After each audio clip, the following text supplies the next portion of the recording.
Hello crafters, I'm Leah from leahgriffith.com, and this video is 5 of the 5-part series where I preview the new Glowforge Aura.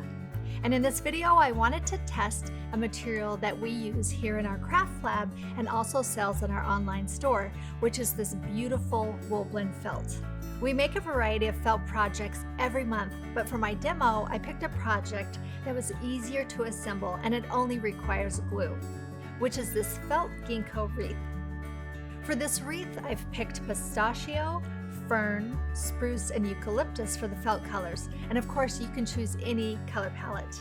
Our wool blend felt comes in a 12 by 18, and since the Aura tray is designed for a 12 by 12, I found it really easy just to fold it over and cut it to size.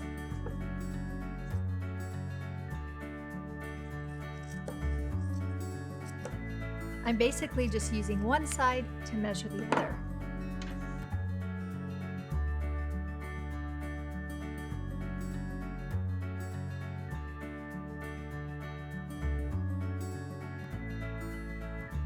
I've added the ginkgo leaf design into the app, and I can move and arrange the groupings for each of the 4 colors of felt that I'm cutting. The Glowforge app software allows you to create custom settings, which is a really great feature.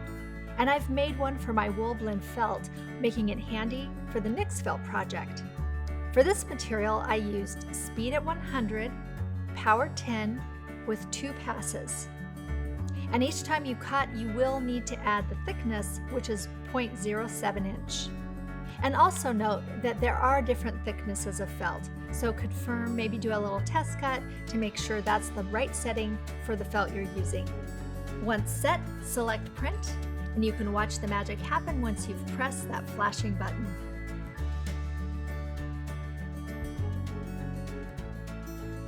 What I love about cutting felt with the laser is the precision. You can really cut small details with this method, but since it's a laser, you will get a slight mark on the edges of your cuts.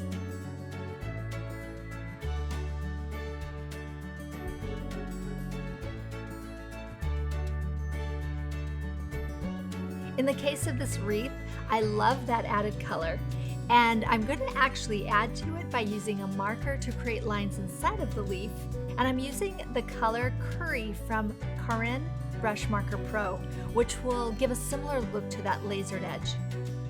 I'm cutting 2 full felt sheets and 2 half sheets for these leaves, and you can see here that there's 4 groups of leaves, 1 for each color.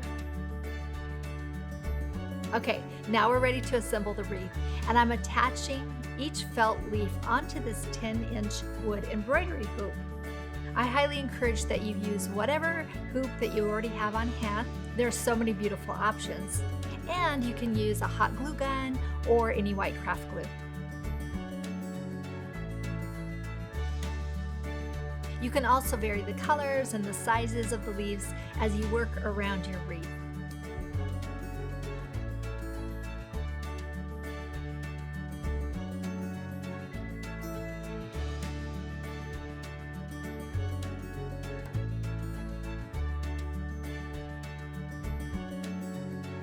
And once I'm done, this is ready to display on my wall, my door, or a bookshelf. Be sure to check out all the videos in this series for more projects using all of these different materials.